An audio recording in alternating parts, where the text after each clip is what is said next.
السلام علیکم۔ تاریخ میں زمین پر بنائے جانے والی دو جنتوں کا ذکر ملتا ہے۔ ایک جنت خدائی کے دعوے دار سادات نے بنائی تھی جسے باغ ارم کہا جاتا ہے، اور دوسری جنت 5ویں صدی ہجری میں حسن بن صبا نے بنائی تھی۔ حسن بن صبا 5ویں صدی ہجری کا پر اسرار اور منافق ترین کردار گزرا ہے۔ یہ شخص نظام الملک توسی، جدید علم کا بانی ابن رشد اور مشہور شاعر مفکر بے مثل سائنسدان عمر خیام کا ہم اثر اور ہمدرد تھا۔ اس نے اپنے لیے شیخ الجبال کا لقب استعمال کیا۔ نظاریہ فرقے کا اصل بانی بلاد عجم یعنی ایران کا بہت بڑا دائی بانی شیخ الجبل حسن الصبا کا اصل نام حسن بن علی بن محمد بن جعفر بن حسین بن الصبا القمیری تھا۔ وہ 1150 کی دہائی میں ایرانی شہر قم میں ایک عرب شیعہ گھرانے میں پیدا ہوا۔ یہ ایرانی نسل تھا۔ لڑکپن ہی میں ان کے والد اس زمانے کے علمی گڑھ رے چلے گئے۔ یہاں نوجوان حسن نے رائج علوم میں تیزی سے مہارت حاصل کرنا شروع کی، اور اس نے اس زمانے کے رواج کے مطابق اپنے آپ کو ایک عرب القمیری خاندان سے منسوب کیا، لیکن اسے یہ بات پسند نہیں تھی کہ لوگ اس کا نسب بیان کریں۔ وہ اپنے مریدوں سے کہا کرتا تھا، مجھے اپنے امام کا مخلص غلام کہلائے جانا زیادہ پسند ہے بنسبت اس کے میں اس کا ناخلق لڑکا کہلاؤں۔ حسن الصبا کی ملاقات فاطمی دائیوں میں سے پہلے ناصر خسرو، حجت خراساں اور پھر امیر زراب سے ہوئی۔ اس نے ان کے اثرات قبول کیے۔ امیر زراب سے اس کے کئی طولانی مذہبی مباحثے ہوئے۔ اس سے حسن الصبا کے اعتقاد میں لرزش پیدا ہو گئی۔ کوئی اس کو اسماعیلی دعوت کی صحبت کا پورا یقین نہ ہوا، لیکن ایک بیماری سے شفا پانے کے بعد جس سے اس کو نجات پانے کی کوئی امید نہ تھی، وہ اسماعیلی مذہب کی طرف زیادہ مائل ہو گیا اور دو اسماعیلی دائیوں ابو نجم سراج اور مومن سے ملا۔ یہ دائی ایک بڑے رہبر شیخ احمد بن عبد المالک بن عطاش مالک حلقہ اصفہان کے حکم سے فارس میں اسماعیلی دعوت کی تبلیغ کرتے تھے۔ ان میں سے مومن نے دیکھا کہ ابن صبا بڑا ہوشیار اور زبردست شخصیت والا ہے، تو اس نے پس و پیش کرتے ہوئے مستنصر کی بیعت لی۔ ماہ رمضان 464 ہجری میں ابن عطاش، جس کے بحر یعنی حلقہ تبلیغ میں اصفہان اور آذربائیجان تھے، رے پہنچا اور اسماعیلی دعوت میں حسن الصبا کی شرکت قبول کرتے ہوئے اسے مصر جانے کا حکم دیا۔ اس بنا پر 467 ہجری میں وہ اصفہان پہنچا، جہاں سے وہ 2 سال ابن عطاش کی نیابت کرنے کے بعد آذربائیجان اور دمشق سے ہوتا ہوا 471 ہجری میں مصر پہنچا۔ دوسرا سبب اس کے مصر جانے کا یہ بیان کیا جاتا ہے کہ ابو مسلم، جو شہر رے کا والی اور نظام الملک کا داماد تھا، اس پر الزام لگایا کہ وہ مصر کے اسماعیلی دائیوں سے ملا کرتا ہے۔ بہرحال جب وہ مصر پہنچا تو مصر کے دائی اور دوسرے مشہور لوگوں نے بہت ہی اعزاز سے اس کا استقبال کیا۔ خلیفہ المستنصر نے بھی اسے بہت کچھ انعام و اکرام دیا، مگر اسے بذات خود خلیفہ سے ملنے کی اجازت نہ تھی۔ اس زمانے میں مصر پر فاطمی خاندان کی حکومت تھی، جو اسماعیلی تھے۔ قاہرہ کے جامعۃ الزہرا انہی نے قائم کی تھی۔ حسن 1078 میں مختلف ملکوں میں پھرتے پھراتے قاہرہ پہنچا، جہاں ان کے افسانے پہلے سے پہنچ چکے تھے۔ چنانچہ فاطمی دربار میں ان کی بڑی آؤبھگت ہوئی۔ حسن نے مصر میں 3 سال گزارے، لیکن اس دوران فاطمیوں کے سپہ سالار بدر الجمالی حسن کے مخالف ہو گئے اور انہیں زندان میں ڈال دیا۔ اتفاق سے زندان کا مینار گر پڑا۔ اس واقعے کو حسن کی کرامت سمجھا گیا اور انہیں باعزت رہا کر دیا گیا۔ اس کے بعد حسن نے مصر میں مزید قیام مناسب نہیں سمجھا۔ وہ ایران لوٹ آیا اور اگلے 9 برس تک مختلف علاقوں میں دعوت تبلیغ میں مگن رہا۔ رفتہ رفتہ انہوں نے اپنی توجہ دوربار صوبے کے علاقے دلامان پر مرکوز کرنا شروع کر دی۔ یہاں انہیں کوہ البرز کی برفانی چوٹیوں میں گھرا ہوا ایک قلعہ نظر آیا، جو اس کے مستقبل کے منصوبے کے لیے نہایت سود مند ثابت ہو سکتا تھا۔ یہ قلعہ الموت تھا، اگرچہ وہ 18 مہینے تک قاہرہ میں ٹھہرا۔ اس مدت کے بعد اسے مجبوراً مصر چھوڑنا پڑا، کیونکہ مستنصر کے وزیر بدر الجمالی اور اس کے بڑے بیٹے نزار کے درمیان، جس کی حسن الصبا حمایت کرتا تھا، ناخوشگوار تعلقات تھے۔ یہ بھی بیان کیا جاتا ہے کہ بدر الجمالی نے حسن کو مصر سے نکلوا دیا تھا تاکہ نزار کی امامت کا کوئی حامی نہ ملے۔ غرض 472 ہجری میں حسن الصبا سکندریہ سے روانہ ہوا اور 473 ہجری میں اصفہان پہنچا۔ اس وقت سے وہ بلادیس، کرمان، طبرستان اور فارس کے دوسرے شہروں میں نزار کے نام سے یہ دعوت کرنے لگا کہ مستنصر کے بعد نزار امامت کا مالک ہے۔ نظام الملک کو اطلاع ملنے پر اپنے داماد ابو مسلم کو اس کی گرفتاری کا حکم دیا، مگر حسن الصبا ہاتھ نہیں آیا۔ اسی دوران اس کی ملاقات امیر زراب نامی اسماعیلی دائی سے ہوئی، جنہوں نے نوجوان حسن کے زرخیز دماغ کے لیے بارش کا سا کام کیا۔ حسن ان سے اس قدر متاثر ہوا کہ وہ اسماعیلی نصارہ ہو گیا۔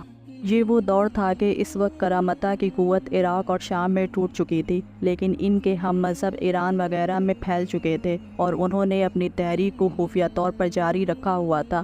اس طرح کا ماحول حسن الصبا کے لیے بہت سازگار تھا۔ نزار کے نام نے ان کی تحریک میں ایک نئی روح پھونک دی تھی۔ اب یہ لوگ اس کے جھنڈے تلے جمع ہو گئے۔ لوٹ مار کا سلسلہ پھر سے شروع کر دیا۔ ابتدا میں حسن الصبا نے اپنی سرگرمیاں مازندران کی وادیوں میں، جہاں بابا خرمی اور ان کے ہم مذہب رہتے تھے، شروع کیے اور جلد ہی فارس کے قلعے پر قبضہ کر لیا۔ پھر اصفہان کے قلعے شادر پر ان کا قبضہ ہو گیا۔ اس وقت بغداد میں خلیفہ عباسی مقتدی باللہ تھا، لیکن حکومت شاہ سلجوقی کے ہاتھ میں تھی۔ حسن الصبا نے اس کے زمانے میں قوت حاصل کی اور ملک شاہ کے مشہور وزیر نظام الملک کو نزاریوں نے 484 ہجری میں قتل کر دیا۔ ان کی قوت توڑنے کے لیے ملک شاہ نے 2 دفعہ لشکر بھیجا، مگر اسے کوئی نمایاں کامیابی نہیں ہوئی۔ 485 ہجری میں ملک شاہ کے انتقال کے بعد اس کے خاندان کے باہمی جھگڑوں سے نزاریوں کا زور بڑھ گیا۔ اس کی بیوی خاتون جلالیہ کی رائے سے خلیفہ نے اس کے چھوٹے بیٹے محمود کو سلطنت دے کر ناصر الدنیا والدین کے لقب سے سرفراز کیا، لیکن اس کے بڑے بیٹے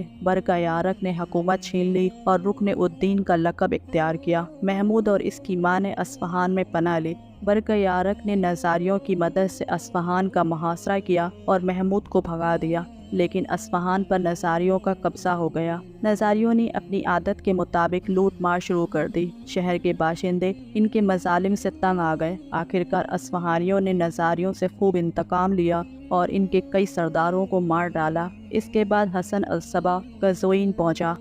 ملک شاہ کے بعد سلطان سنجر نے حسن الصبا کا مقابلہ کیا، مگر حسن الصبا نے نہایت چلاکی سے اسے صلح پر راضی کر لیا۔ اس کے بعد یہ ایران کے شہروں کے بعد رفتہ رفتہ شام کے بعض مقاموں میں بھی حسن کے ماننے والے پھیل گئے۔ حسن بن صبا کی کامیابی کی سب سے بڑی وجہ اس کے فدائین تھے، جو بعد میں حشیش کے نام سے مشہور ہوئے، کیونکہ وہ حشیش ایک قسم کی بھنگ کا نشہ کرتے تھے۔ یہ فدائین تھے کیا؟ اس بات کا اندازہ آپ اس واقعات سے لگا سکتے ہیں۔ جب حسن الصبا کا فتنہ بہت بڑھ چکا تو سلجوقی سلطنت ملک شاہ نے اس کے خلاف لشکر کشی کا فیصلہ کیا۔ لشکر کشی سے پہلے ایک قاصد کو یہ پیغام دے کر بھیجا گیا کہ حسن الصبا خود کو سلطنت کے حوالے کر دے اور اپنی منفی سرگرمیاں ختم کر دے، ورنہ اس کے قلعے پر چڑھائی کر دی جائے گی۔ ایلچی نے یہ پیغام قلعہ الموت میں جا کر حسن الصبا کو سنا دیا۔ حسن الصبا نے کہا، میں کسی کی اطاعت قبول نہیں کرتا، اور نظام الملک سے کہنا کہ میں مخلصانہ مشورہ دیتا ہوں کہ یہاں کا رخ مت کرنا، ورنہ تمہاری فوج کا انجام بہت برا ہوگا۔ ایلچی یہ پیغام لے کر جانے لگا تو حسن الصبا نے اسے روک لیا۔ ٹھہرو، شاید تم میری باتوں کا یقین نہ کرو، میں تمہیں کچھ دکھانا چاہتا ہوں۔ اس کے بعد حسن الصبا کے حکم سے کچھ فدائین قطار بنا کر وہاں کھڑے ہو گئے۔ اس نے ایک فدائی کو بلا کر خنجر پکڑایا اور کہا، اسے اپنے سینے میں اتار لو۔ اس فدائی نے بلند آواز میں نعرہ لگایا، یا شیخ الجبل تیرے نام پر، اور خنجر اپنے دل میں اتار لیا۔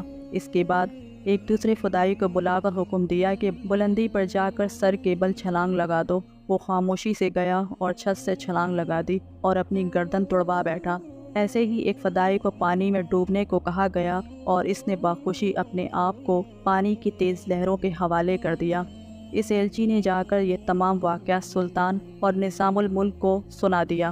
نظام الملک خواجہ حسن طوسی یہ سن کر جذبہ ایمانی کے غصے سے لبریز ہو گئے اور سلطان کو فوراً لشکر کشی کا مشورہ دیا، جسے سلطان نے قبول کرتے ہوئے اپنے فوجوں کا رخ قلعہ الموت کی طرف کر لیا۔ حسن الصبا نے یہ سنا تو زیر لب مسکرایا اور کہا، حسن طوسی کو قتل کر دو۔ بس اتنا ہی کہنا تھا اور خواجہ حسن طوسی کو قتل کر دیا گیا اور عظیم الشان لشکر راستے سے ہی واپس ہو گیا۔ بعد میں سلطان ملک شاہ کو بھی قتل کر دیا گیا۔ حسن بن صبا کے متعلق مشہور ہے کہ ان خوخار اعمال کی ترتیب دینے کے لیے اس نے ایک جنت بنائی تھی۔ پہلے وہ حشیش کے اثر سے اس طرح بے ہوش کر دیے جاتے تھے کہ ان کے دل میں کسی منشی چیز کا گمان بھی نہ ہوتا تھا۔ بے ہوش ہونے کے بعد خاص ذریعوں سے اور راستوں سے وہ جنت میں پہنچائے جاتے، جہاں پہنچتے ہی دلستان حوروں کی آگوش شوق میں آنکھ کھولتے اور اپنے آپ کو ایک ایسے عالم میں پاتے جہاں کی خوشیاں اور مسرتیں ان کے حوصلے ان کے خیال سے بالاتر ہوتی۔ پرفضا وادیوں، روح افزا آبشاروں، جان بخش باغوں اور فریب نظر رازوں میں سیر کرتے۔ حوروں کی صحبت ان کی دل ستانی کرتی۔ ارغونی میں لبریز جام غالباً یہاں شراب ظہور کا نام لے کر دیے جاتے ہوں گے، انہیں دنیاوی افکار سے بے پرواہ کر دیتے۔ کچھ عرصے بعد جب وہ حسن کے پاس پہنچائے جاتے، جہاں آنکھ کھول کر وہ اپنے آپ کو شیخ کے قدموں میں پاتے، ان کو پھر جنت میں پہنچنے کی امید دلائی جاتی اور ان لوگوں سے جنت کی امید پر یہ ظالمانہ کام لیے جاتے۔ فدائین کھلے عام دن دہاڑے لوگوں کے سامنے اپنی وارداتیں انجام دیتے۔ ان کا ہتھیار ایک زہر آلود خنجر ہوتا تھا۔ کبھی کبھار فدائین قتل کے بجائے دھمکی آمیز خط کسی کے سرہانے چھوڑ دیتے تھے، جس سے ان کا مقصد بغیر قتل کے بھی حاصل ہو جاتا تھا۔ دہشت انگیزی کی یہ تحریک اتنی منظم تھی کہ کرب و جوار کے تمام بادشاہ فدائین کے نام سے تھر تھر کانپتے تھے۔ صلاح الدین ایوبی پر بھی قاتلانہ حملے ہوئے، جس سے وہ ہر بار بچ گیا۔ قتل کی ان وارداتوں سے بچنے کے لیے صلاح الدین ایوبی نے حسن بن صبا کی طرف دوستی کا ہاتھ بڑھایا۔ بظاہر تو لگتا ہے کہ اس قلعے کا نام موت یعنی مرنے سے متعلق ہے، لیکن حقیقت یہ ہے کہ الموت مقامی زبان کے الفاظ الا اور آموس سے نکلا ہے۔ دلمانی زبان میں الا عقاب ہے اور آموت کا مطلب ہے سیکھنا۔ روایت مشہور ہے کہ اس علاقے کا حکمران وہاں شکار کھیل رہا تھا کہ اسے ایک پہاڑی پر عقاب اترتا ہوا دکھائی دیا۔ اسے احساس ہوا کہ اس مقام کا جغرافیہ اس قسم کا ہے کہ اگر یہاں قلعہ بنایا جائے تو وہ ناقابل شکست ثابت ہو سکتا ہے۔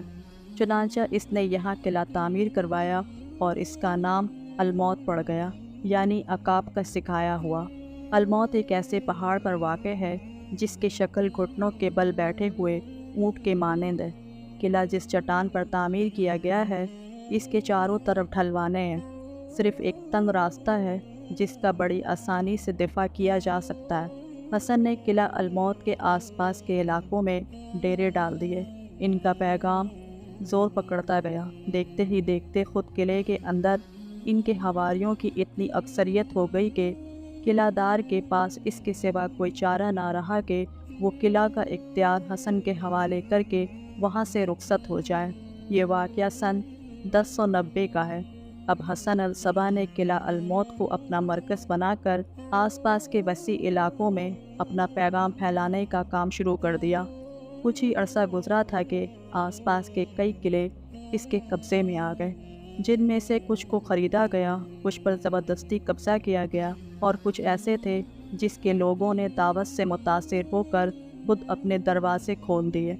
قصہ مختصر، چند برسوں کے اندر تقریباً تمام رودبار اور پڑوسی علاقوں میں حسن کی علمداری قائم ہو گئی۔